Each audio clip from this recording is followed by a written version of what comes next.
آخر ما كنت أتخيله أن تمتد يد الأم لتقتل ابنتها طمعا بالملك. كانت الأميرة إيريليا تحدق في وجه والدتها وتقول هذه الكلمات، ودموع الغضب تلمع في عينيها وهي تسمع أمها تقول ببرود: لإنقاذ العائلة من هلاك محتم يجب إتمام الطقوس. ابتسمت إيريليا بسخرية ممزوجة بالقهر: بل طمعك في السلطة جعلك تختلقين الأكاذيب لتقنعي نفسك وتصدقين هذا المشعوذ. ثم التفتت نحو الكاهن وصوتها كالسيف: لن تحلم بهذه اللحظة. أنا أميرة، لكنك نسيت أنني مقاتلة. ركلت الكاهن الذي يمسكها ونطحت الآخر برأسها فسقطا متهاويين، لكن صوته المتحشرج جاءها وهو صوت الكاهن ويقول: لا تقاومي، أنت محاصرة والجنود بعيدون. أجابت بثبات: ما زال خلفي طريق مفتوح. ربقت أمها بنظرة أخيرة وقالت: أتمنى أن تحترقي أنت ومملكتك. ثم اندفعت بخطوة واحدة وألقت بنفسها في قلب الشلال حيث يهوي الماء مئات الأمتار نحو وادي الجبال الملعونة. الوجوه حولها تجمدت والصدمة تخنق الكهنة والحرس، فالارتفاع قاتل والتيار لا يرحم. صرخ الكاهن المائي: لا وقت لدينا، لعل التيار يقذفها بين أيدي المهجنين. أسرعوا، كبلوا الملكة وانزلوا بها. ارتجف وجه الملكة نورثاليا بالغضب، لكنها تلقت لطمة من الكاهن أفقدتها توازنها وقال ببرود: أكنت تظنين أني أهتم بك أو بمملكتك؟ أنتم جميعا قرابين للعنة.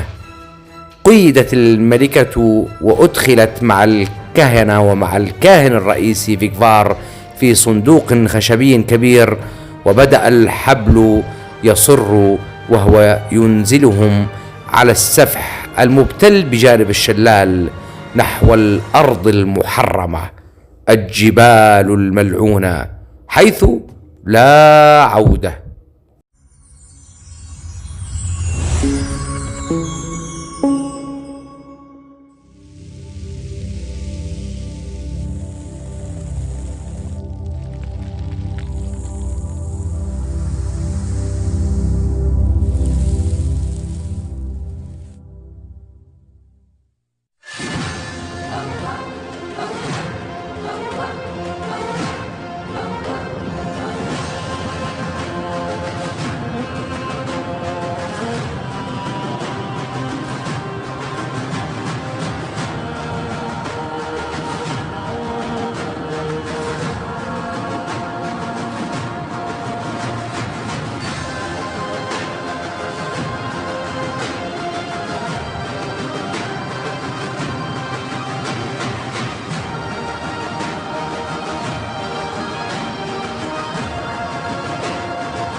أخيرا ستبدأ المعركة التي ستغير التاريخ، ليس في مملكتي نوستاريا وأوستاريا، بل في العالم بأسره.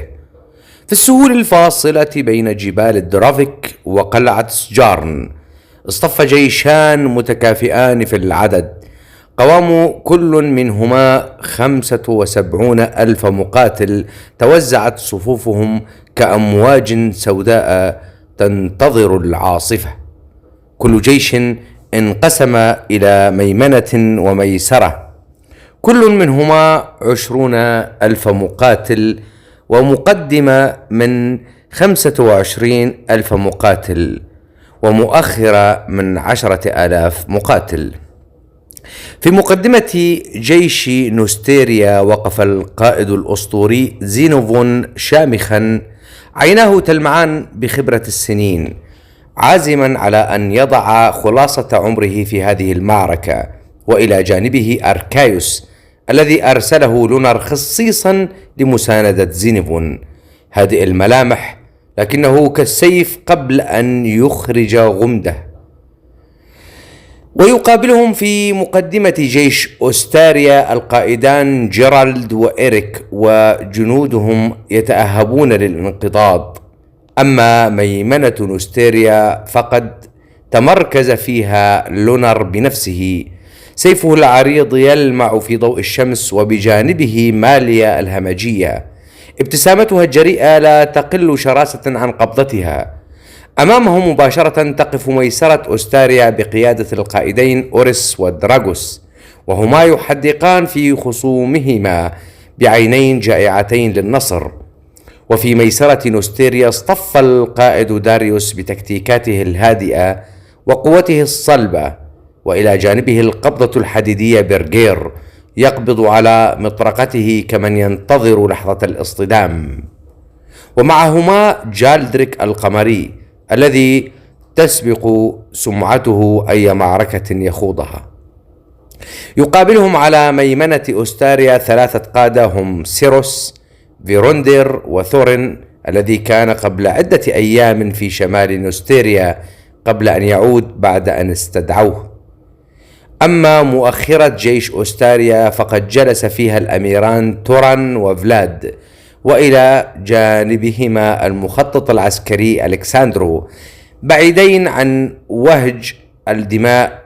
بينما في مؤخرة نوستيريا تواجد المخطط الحربي ستراتون، ومعه المجنونان أرمانوس وسيفيرون، حيث لا يعرف إن كان وجودهما نعمة أم نقمة. تقدم زينوفون خطوات إلى الأمام، صوته يعلو فوق ضجيج الحشود: يا جنود أوستاريا، أنتم اليوم تقفون مع الصف الخائن. قبل 10 سنوات كنا مملكة واحدة، إخوة في الدماء والأرض. في أي لحظة من المعركة من يقرر الانسحاب فله الأمان، حتى لو كان من قادتكم، باستثناء الأميرين وهذا الثعلب ألكساندرو. دعونا نوفر الدماء. مواجهة بين قادتنا وقادتكم، ومن ينتصر يسيطر. لكن الصمت هو ما رد عليه. ثم فجأة اخترق الهدوء صوت الأمير توران من مؤخرة صفوفه، آمرا بصوت حاد كالسيف، وهو يقول: الهجوم. وفي لحظة واحدة دوت الأبواق وارتجت الأرض تحت وقع 10,000 من الأقدام. ارتفعت السهام في السماء حتى حجبت ضوء الشمس، وصليل السيوف بدأ يملأ الأفق، لتبدأ المعركة التي سيكتب بدمائها التاريخ، تاريخا جديدا للعالم. كان غبار المعركة يملأ السماء في ميمنة نوستيريا، حيث انقض لونر وفرسانه النخبة كالإعصار، يقتلعون صفوف ميسرة أوستاريا بقيادة أوريس ودراغوس. كانت السيوف تتقاطع كالبرق، والدماء تتطاير مع كل صرخة. دراغوس بوجهه الذي يحمل ندوبا من معارك قديمة صرخ بغضب وهو يرى رجاله يتساقطون. ما هؤلاء؟ بشر أم وحوش؟ التفت إلى أوريس الذي كان يحاول إعادة تنظيم صفوفه، فأجابه وهو يضيق عينيه نحو امرأة تقاتل بجنب لونر، وهي ماليا طبعا. ومن تلك المرأة؟ لم أرها في حياتي. ابتسم دراغوس بمرارة وقال: احذر منها، إنها متوحشة. لكن الحذر لم يمنع اندفاع دراغوس، فقد ركز عينيه على لونر ممتطيا حصانه الأسود، واندفع نحوه بسرعة البرق. صدمت سيوفهما بقوة جعلت الأرض ترتجف تحت أقدامهما. ضربات لونر كانت ثقيلة كالمطرقة، بينما دراغوس يناور كأفعى تحاول لدغ خصمها من ثغرة صغيرة. في البداية كان النزال متكافئا، لونر يهاجم ودراغوس يصد ثم يرد بضربة سريعة، لكن مع مرور الدقائق بدأ ثقل ضربات لونر يرهق ذراعيه، وعرق بارد يتصبب من جبينه. ركلة مفاجئة من لونر أصابت صدره بقوة، فاهتز جسده وسقط على ركبتيه، وسيف لونر يرتفع استعدادا للقطع. وفي تلك اللحظة كانت ماليا قد اخترقت صفوف جيش أوريس. رأت أن لونر مشغول بمواجهة أحد القادة، فقررت أن تظهر جدارتها بقتل أوريس نفسه. قفزت من ظهر حصانها كالنسر المنقض، وهبطت أمام أوريس وسط صرخات رجاله. لم تلتف حوله، لم تراوغ ضرباته، بل كانت تتلقى الطعنات والضربات على درعها وجلدها، مقابل أن تقرب سيفها من عنقه. أسلوبها الغريب أربك أوريس، فهو يواجه مقاتلة تزداد شراسة كلما نزفت. طعنته أخيرا في كتفه وأجبرته على التراجع، واقتربت شفرتها من عنقه، لكن رجاله تدافعوا نحوه وأغلقوا دائرة فولاذية بينها وبينه. قاتلتهم كاللبؤة المحاصرة، قطعت منهم وأسقطت منهم، لكنها كانت تنزف وتتراجع تحت كثرتهم حتى سقطت أرضا، وأحد جنود أوريس يرفع سيفه لينهي حياتها. من بعيد لمح لونر المشهد وعيناه تتسعان بغضب، فترك دراغوس خلفه والذي اغتنم الفرصة للنجاة وهو يزحف مبتعدا، وانطلق لونر بحصانه كالسهم وسيفه يلمع تحت ضوء الشمس. وقبل أن يهوي الجندي بسيفه على ماليا اخترق صدره سيف لونر من مسافة بعيدة برمية قوية.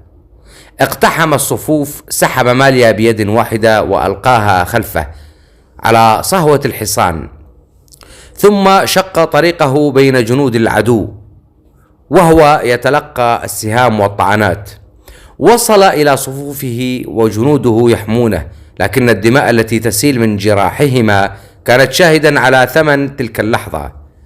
ومع تراجع لونر لحماية ماليا فقدت ميمنة نوستيريا زخمها، وعادت الكفة إلى التعادل بعد أن كانت الغلبة واضحة. وفي مقدمة جيش نوستيريا كان زينوفون وأركايوس يقفان كتوأمين من الفولاذ، يصدان اندفاع مقدمة أوستاريا التي يقودها إريك وجيرالد. كان الاصطدام هناك أعنف مما في أي جبهة أخرى، صفوف تتقابل كسيلين متعارضين، والحديد يتناثر شررا تحت ضربات السيوف. جيرالد وعيناه لا تفارقان زينوفون، كان يندفع بين صفوفه كالمارد، يزيح رجاله جانبا ليفتح طريقه نحو القائد العجوز الذي سبق أن واجهه في معركة لم تحسم. أما إريك فكان يلتزم موقعه، يوزع أوامره ببرود، مركزا على إغلاق أي ثغرة قد ينفذ منها أركايوس أو قواته.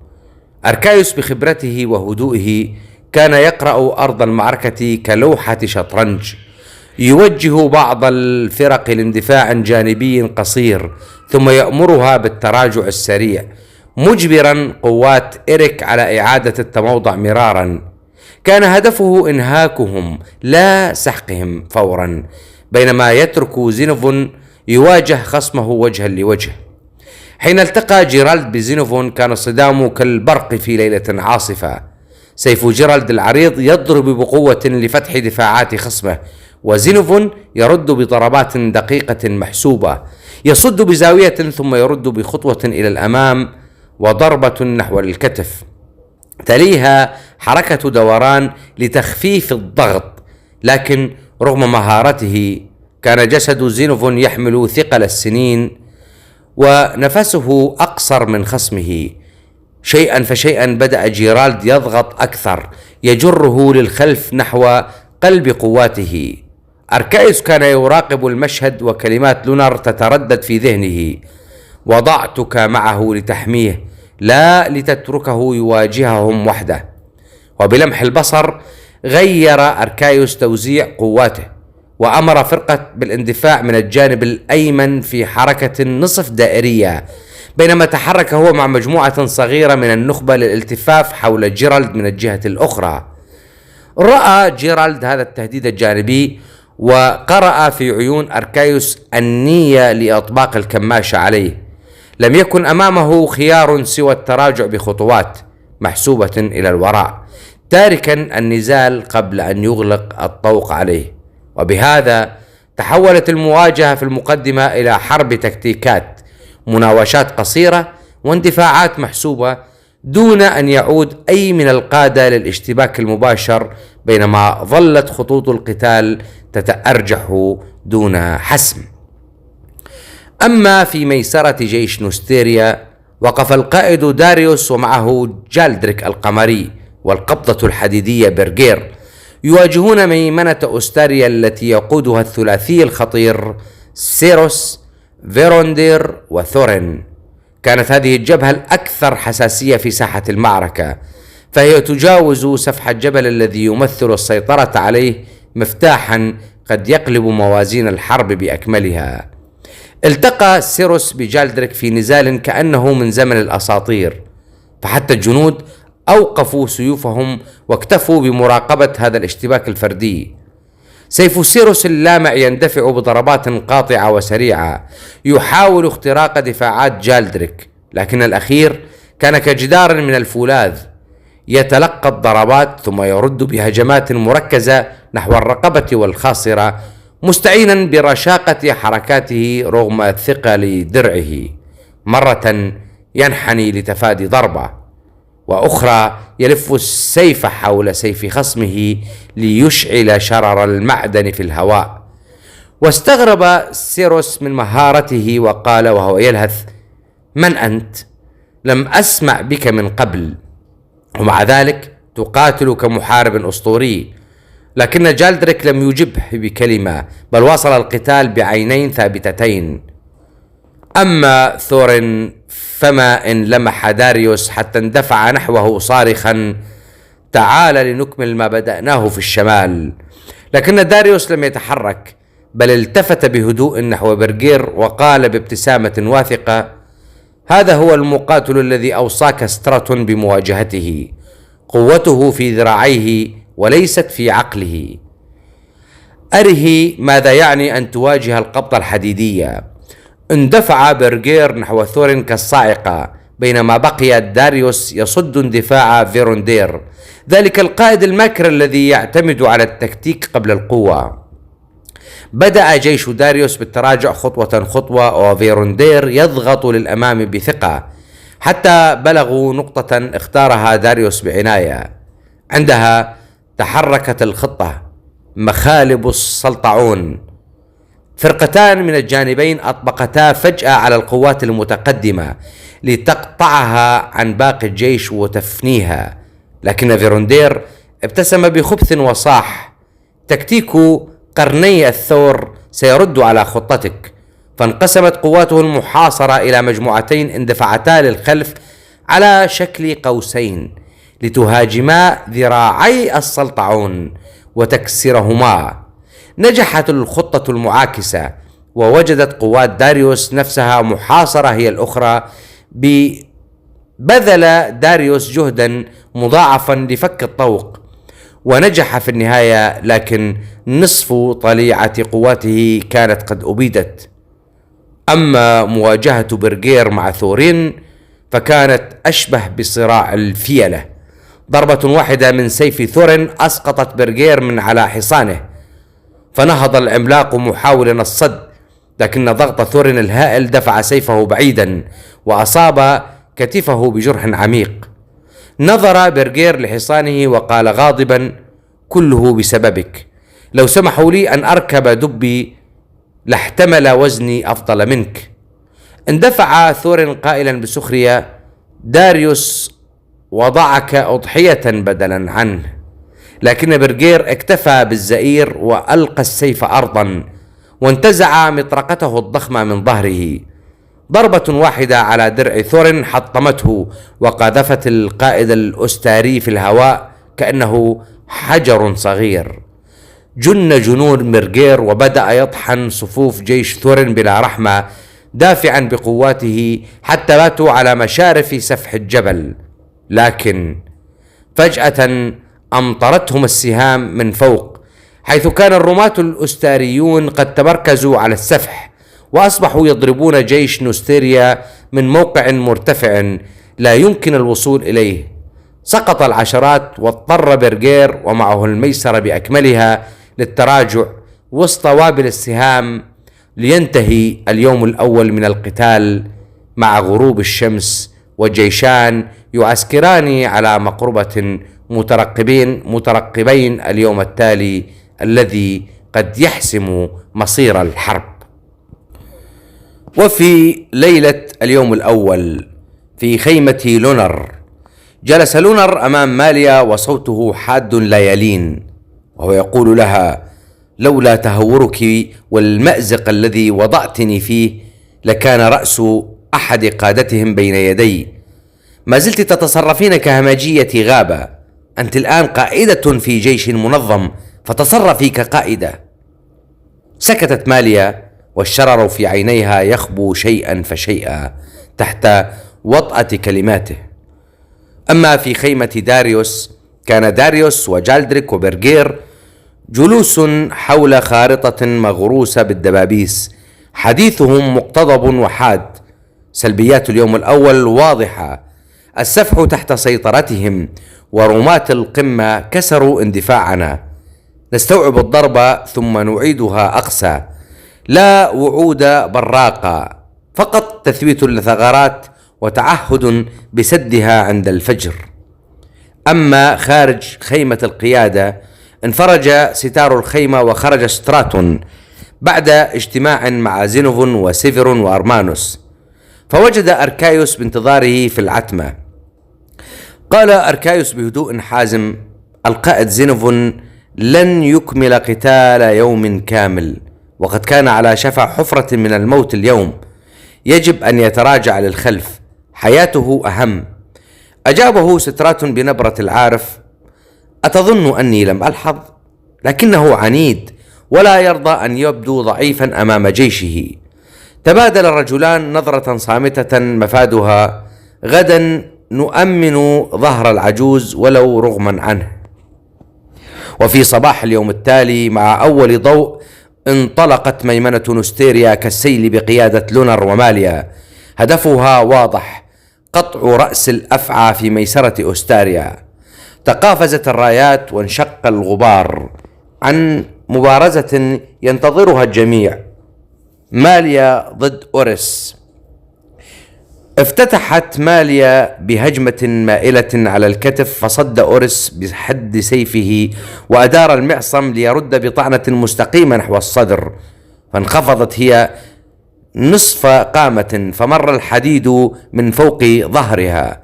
دوران خاطف من ماليا حول ذراعه سحبت به سيفها على خاصرته، فارتد أوريس خطوة للخلف يعض على ألمه ويوازن قدمه. اندفع أوريس بضربة أفقية واسعة ليكسر المسافة، فقفزت هي إلى الداخل لا إلى الخارج، وألصقت كتفها بدرعه ونقرت بمقبض السيف على فكه لتعتم رؤيته للحظة. حاول أوريس خطف توازنها بضربة ساقية منخفضة، وثبت فوق السيف. ثم نظرت إليه فقفزت ولفت جسدها في هواء ضيق وهبطت خلفه بنصف خطوة لتشطب بحافة سيفها أعلى ظهره. حين رفع درعه متأخرا أخذت ماليا الهواء بحركة بهلوانية، ارتقت على الرسن وقلبت جسدها فوق كتفه، وبنزولها أدارت نصلها من أعلى إلى الأسفل على موضع عنقه غير المغطى. توقف الزمن لحظة ثم خر أوريس على ركبتيه والرأس يميل قبل أن يسقط. رفعت ماليا سيفها الملطخ وصدى صرختها شق صفوف العدو. هكذا تفعل الذئبة بمن يعترض طريق لونر. تدفقت المعنويات في صفوف نستيريا فيما كان لونر يراقب المشهد بعين القائد. قتل القائد شرارة تلهب ما تبقى، والمعركة لم تبلغ ذروتها بعد. أما في قلب ميسرة أستاريا المشتعلة تقابلت العيون أخيرا. لونر يتقدم بخطى واثقة، سيفه يقطر دما ودرعه يلمع تحت شمس المعركة، بينما دراغوس يرفع سيفه الثقيل وهو يحاول أن يخفي ارتجاف قبضته. في المحاولة الأولى دراغوس اندفع بهجمة قطعية على مستوى الرأس، فرفع لونر سيفه بزاوية دقيقة، حول الضرب عن مسارها ودفع دراغوس للخلف بارتطام الدرع. أما في المحاولة الثانية دوران خاطف من دراغوس يرسل معه ضربة جانبية نحو الخاصرة، لكن لونر يصدها بركبته المكسوة بالحديد ثم يرد بضربة قاسية أجبرت دراغوس على الانحناء حتى لامست ركبته الأرض. أما في المحاولة الثالثة في محاولة يائسة تظاهر دراغوس بالانسحاب نصف خطوة ليجذب لونر، ثم حاول طعنه مفاجأة نحو الحلق، لكن عيني لونر لم ترمشا. أمسك نصله بقاعدة السيف وأدار معصمه بقوة جعلت النصل ينحرف جانبا. كل ضربة من لونر كانت أثقل من السابقة، وكل نفس يأخذه دراغوس كان أضيق من الذي قبله. الخوف لم يعد خفيا، يداه ترتجفان ونبضه يتسارع، بينما لونر يقترب ببطء وكأن المسافة بينهما قدر مكتوب. وهنا لونر رفع سيفه عاليا والضوء ينعكس على نصله، ثم انقض بضربة مائلة من أعلى الكتف حتى أسفل الضلع المعاكس. الحديد شق الدرع كأنه قشرة، والصوت المعدني تبعه صرخة قصيرة قطعت مع الهواء. جسد دراغوس ترنح، سيفه انزلق من يده ثم خر صريعا على التراب. رفع لونر سيفه للسماء وصوته يعلو فوق هدير المعركة. هكذا يقتل كل من يقف أمام نستيريا. أما في المقدمة كان أركايوس ضد إيريك في الأمام. كان أركايوس وإيريك يلتقيان أخيرا وجها لوجه بعد ليلة قضاياها يتبادلان الحيل والتكتيكات العسكرية عبر خطوط القتال. إيريك بدأ بهجوم خاطف يهدف لجر أركايوس إلى قتال مفتوح، لكن الأخير كان كظل ثقيل يصد ويضرب بلمسات مدروسة يغير الزاوية في اللحظة الأخيرة ليفقد خصمه توازنه. أركايوس استغل كل فجوة صغيرة وأجبر إيريك على الدوران. حول نفسه أكثر من مرة في محاولة للحفاظ على المسافة. كلما تقدم إيريك وجد أن المسافة التي يريدها يفرضها أركايوس لا هو. وعلى بعد أمتار كان جيرالد وزينوفون يستكملان مبارزتهما الثقيلة. زينوفون رغم تقدمه في العمر كان يملك صلابة الحجر في صده للهجمات، وحركاته تحمل خبرة عقود طويلة. جيرالد حاول أن يصنع ضربات مركبة، قطع سريع يتبعه طعن في خط الصدر لكن زينوفون يقرأه قبل أن ينهي الحركة ويرد بضربة مائلة تجبره على التراجع. كل تصادم بين نصليهما كان يسمع كالرعد، والجند من الطرفين توقفوا لحظة لمشاهدة اثنين من أعظم المحاربين في ساحة المعركة، لكن كلاهما كان يعلم أن هذه ليست لحظة الحسم بعد. المعركة لا تزال طويلة وأنفاس اليوم لم تنتهي. أما في الميسرة فجالدريك كان ضد سيروس. الميدان كان يهتز تحت وقع أقدام المقاتلين، وفي قلبه كان جالدريك وسيروس يشتبكان كإعصارين من الفولاذ.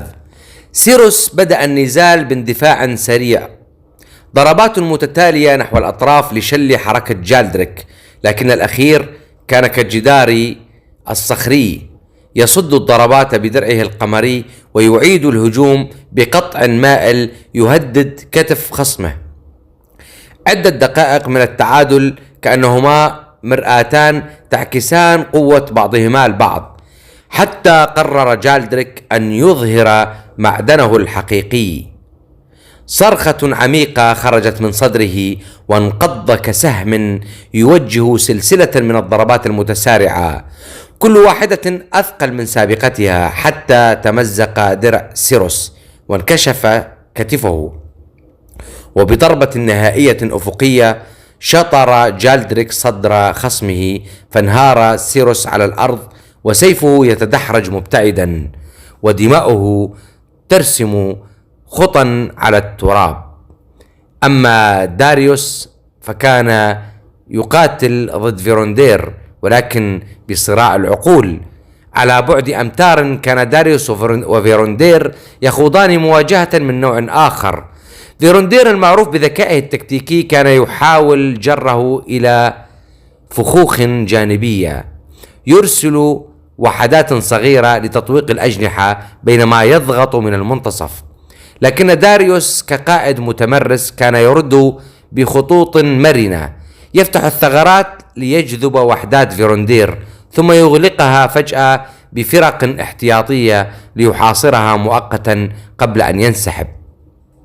المعركة بينهما لم تحسم بسرعة، لكنها شغلت أذهان كل قادة هذه الجبهة، إذ كان أي خطأ تكتيكي قد يسمح للآخر بالوصول إلى قلب الجيش. أما في معركة الفيلة، الاشتباك الأشرس كان بين ثورين العملاق وبرغير القبضة الحديدية. الضربات الأولى كانت كتصادم شجرتين عملاقتين في عاصفة. ثورين يوجه ضربة من أعلى لأسفل فتتصدى لها مطرقة برغير بصوت يهز العظام. برغير يحاول بضربة جانبية قوية، لكن ثورين يصدها بسيفه العريض ويرد بطعنة في الخاصرة تصيب برغير جرحا مقصودا ولكنه ليس مميتا لإبطائه، لكن الألم لم يوقف برغير بل أشعل فيه الغضب، وبسرعة خاطفة أمسك برغير ذراع ثورين التي تحمل السيف وثبت جسده بالكامل، ثم رفع مطرقته العملاقة وهشم رأس خصمه بضربة واحدة جعلت الدماء تتناثر وجنود يصرخون رعبا وانهيار خط السفح. وبمقتل قائدهم اهتز جيش ثورين المتمركز بالقرب من السفح.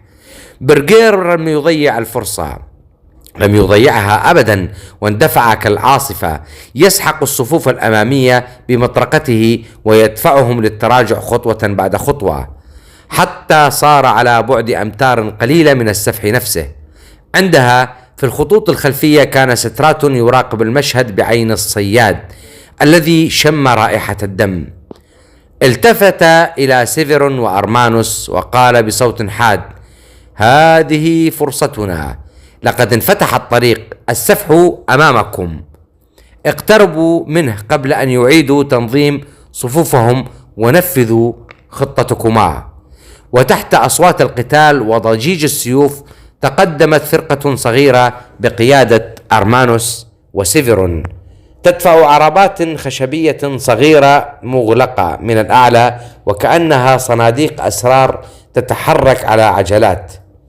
وقفوا عند مسافة قريبة من السفح الذي يتحصن به رماة أستاريا، والسهام تلمع في أيديهم، لكنها لم تكن سهام عادية.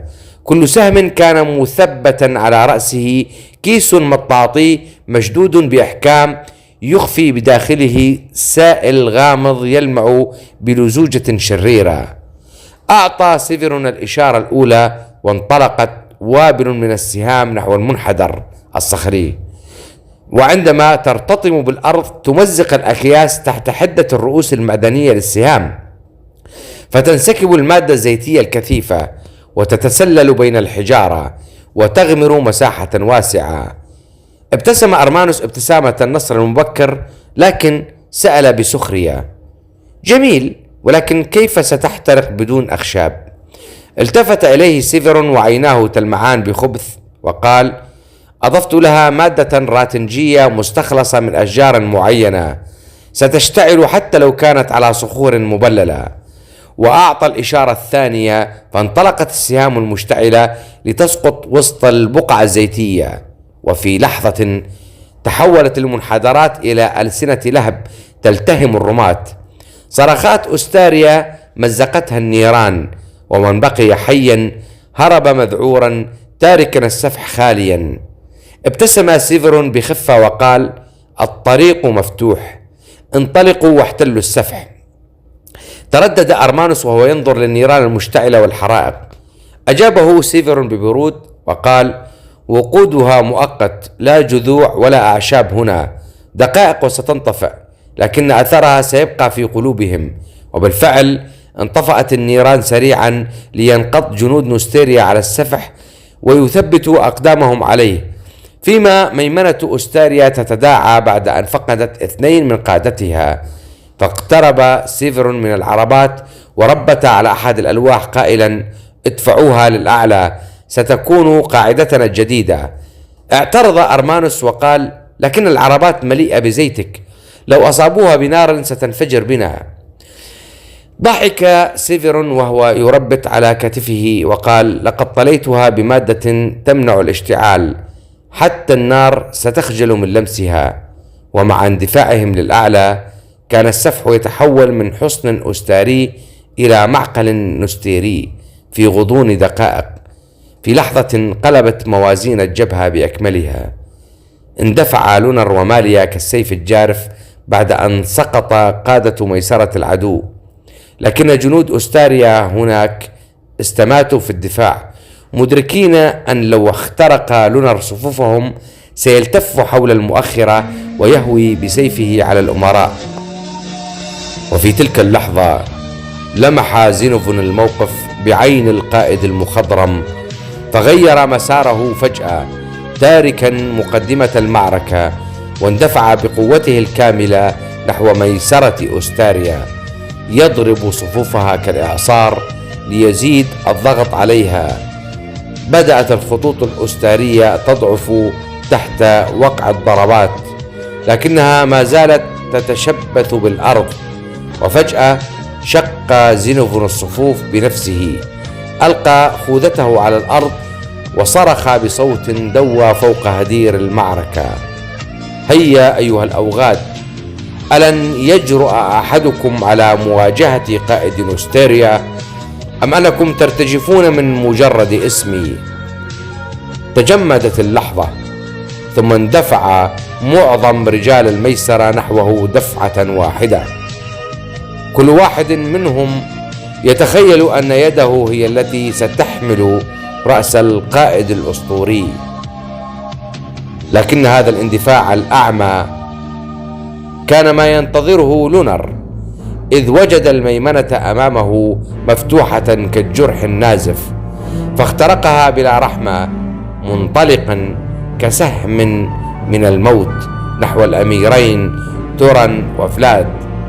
في قلب الدوامة كان زينوفون يبتسم رغم الدماء التي تغطيه، يتمتم في نفسه وسط الحصار الخانق: أسرع يا لونر، احصد رأسيهما قبل أن يسقط رأسي أنا.